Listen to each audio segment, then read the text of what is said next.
We are going to be taking notes on Genesis chapter 3. So I thought chapter 3, verse 1 was interesting. So I underlined serpent, subtile, and woman. Subtile, I looked it up, strong H6175. And it meant cunning, usually in a bad sense, crafty, prudent, sly. Serpent literally is a type of snake, is a type of beast. This whole verse 1, I found it interesting because I see that he went to the woman. So he went for the weakest link, and then he was testing to see what she knew. Verse 4 and 5. And the serpent said unto the woman, Ye shall not surely die, for God doeth know that in the day ye eat thereof, then your eyes shall be open, and ye shall be as God, knowing good and evil. So I thought this was interesting because I see he was reassuring her that she would not really die. Then now he's saying things to appeal to her, trying to win her over. So back to like verse 1, when it says that the serpent was more subtile, and one of the definition was prudent, and then I looked up prudent and I was like, okay, it said acting with or showing care and thought for the future. So like I said, he was going for the weakest link, and then you could see he is a pro at this because he does it so easily. So I thought that was interesting. Verse 6.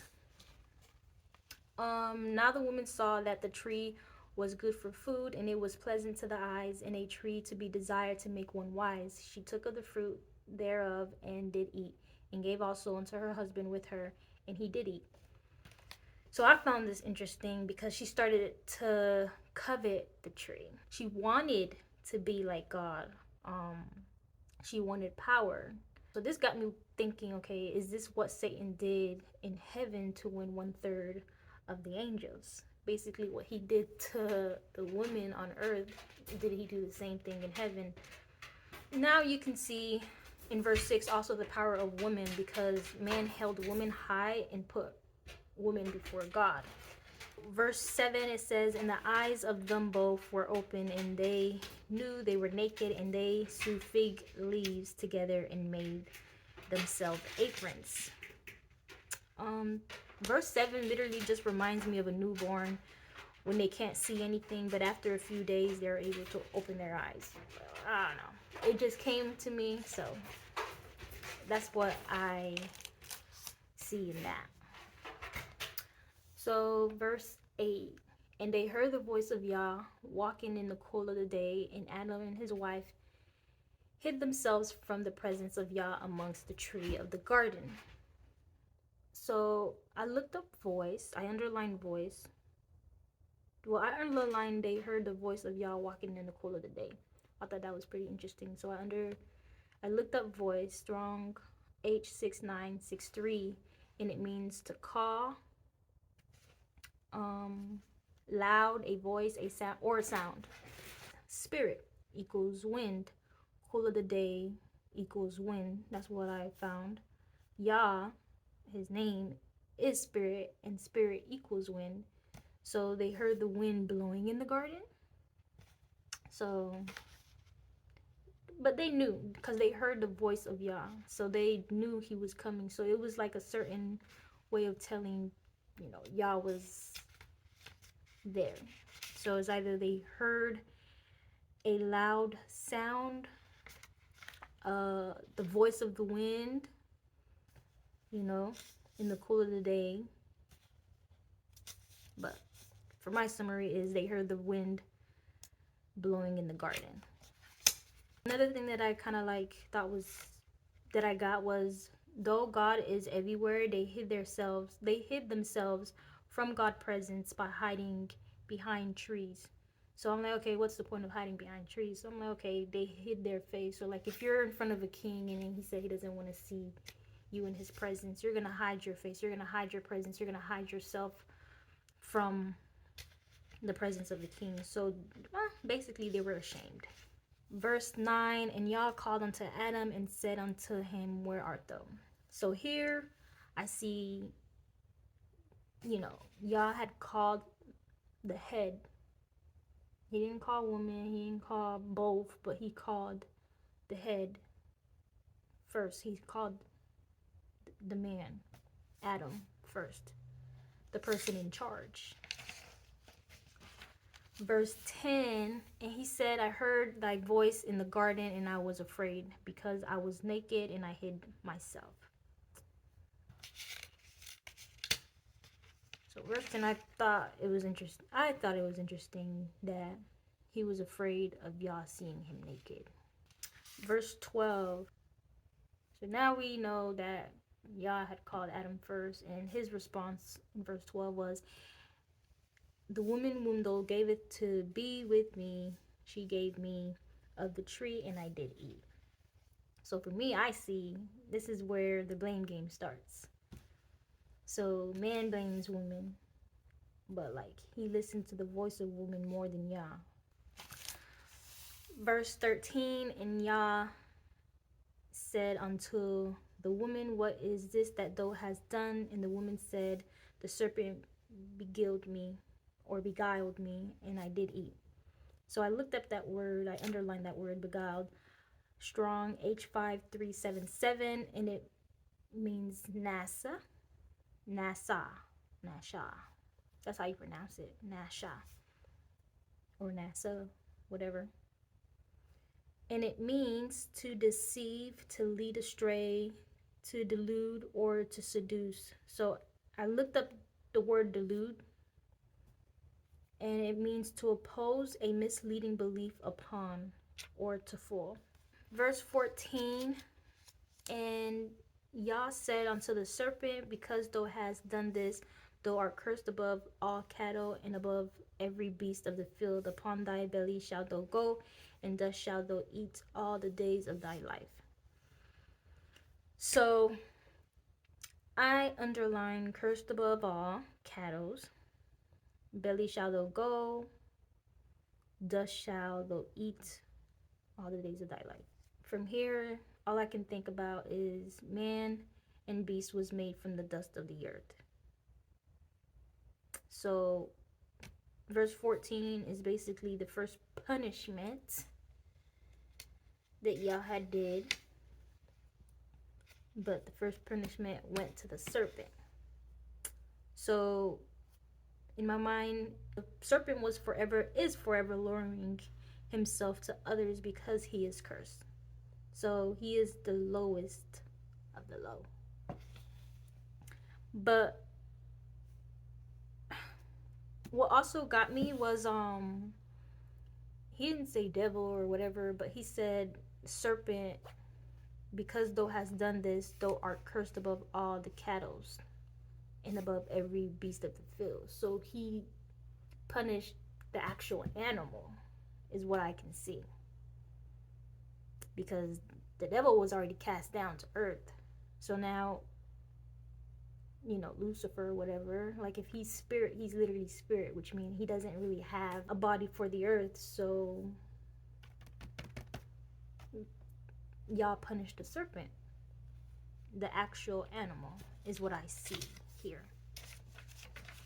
Verse 15, I will put enmity between thee and the woman, and between thy seed and her seed. It shall bruise thy head, and thou shalt bruise his heel.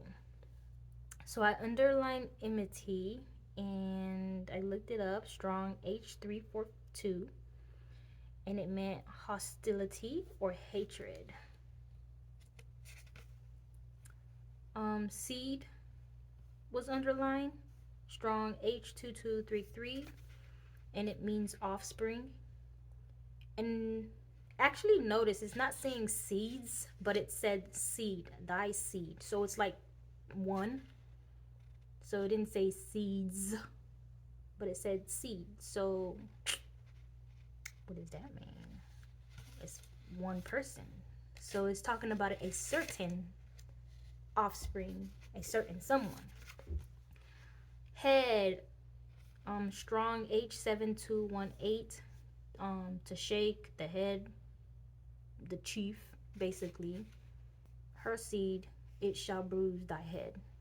So the head of whatever, the top, the head of the snake. Heel is heel of a man, so below. So 16, until the woman he said, I will greatly multiply thy sorrow and thy conception. And sorrow thou shalt bring forth children, and thy desire shall be to thy husband, and he shall rule over thee. Over here it starts to get complicated. Well, starting from verse 15 it starts to get complicated. But 16, I underline sorrow, strong H6093. Literally it meant sorrow. I underline greatly multiply sorrow conception.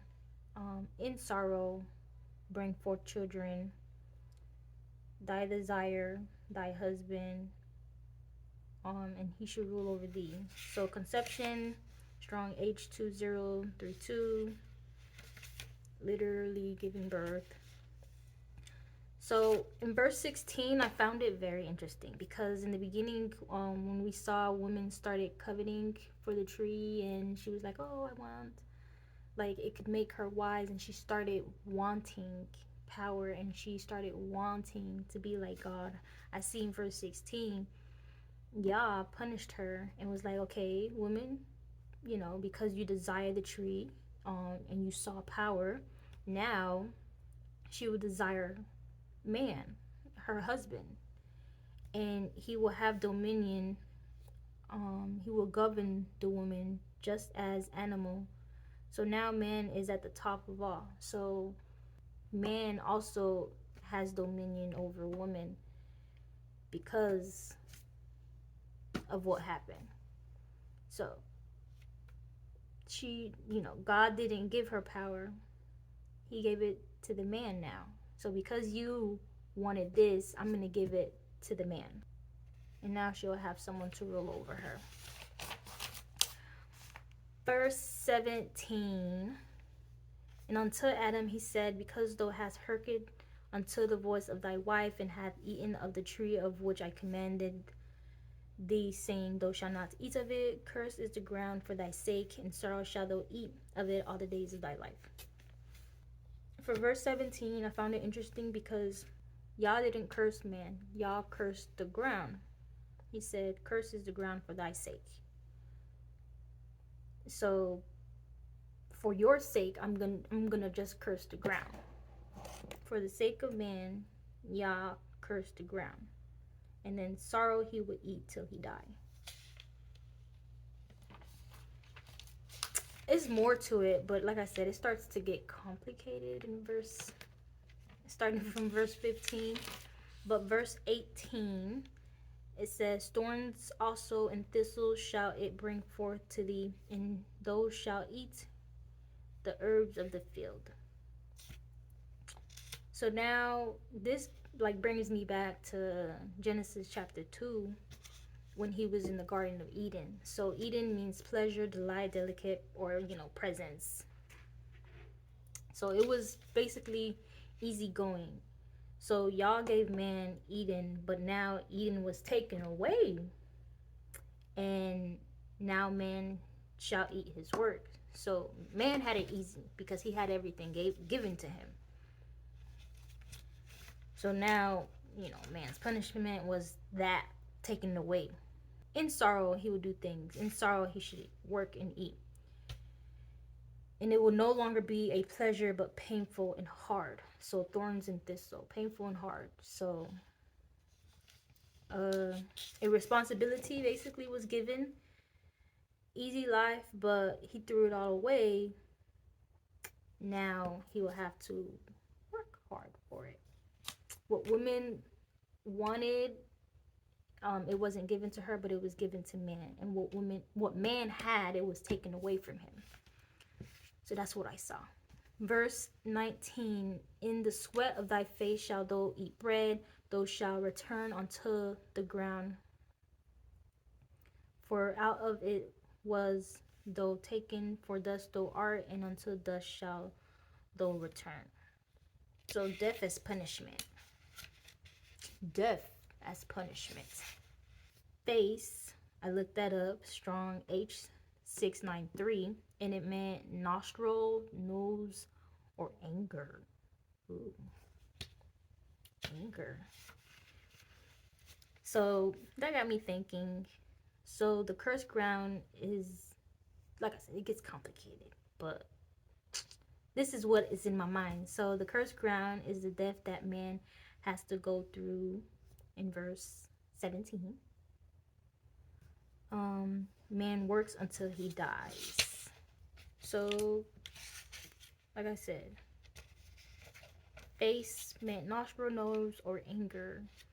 So, in the sweat of thy anger shall thou eat bread. So, like I said, it's no longer delicate, pleasant, easygoing, but it's gonna be hard, you know. So he gonna be mad because it's gonna be tough. That's what I got in verse 19. Verse 20, Adam called his wife name Eve because she was the mother of all living. So, like I said, name hold meaning, and the meaning of Eve was basically life giver because she was the mother of all living. It told you right there. Verse 21, unto Adam also and to his wife did Yah make coats of skin and clothe them. So I looked up coats of skin, Strong H5785,